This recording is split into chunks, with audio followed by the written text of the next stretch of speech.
90% от провалите в екипите нямат нищо общо с задачите, а с начина, по който мълчим.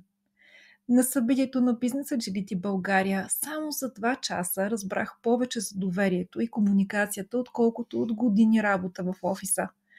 Сесиите с Ралица Добрева и Илян Станков бяха истинско попадение. Практични, ангажиращи и дълбоко човешки. Говорихме за езика, който не казваме, но показваме. Как невербалната комуникация изгражда доверие в екипите.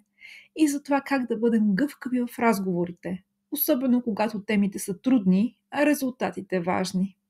Предстои конференция на Business Agility България на 9 октомври в Интерекспо център. Вижте дали има още билети.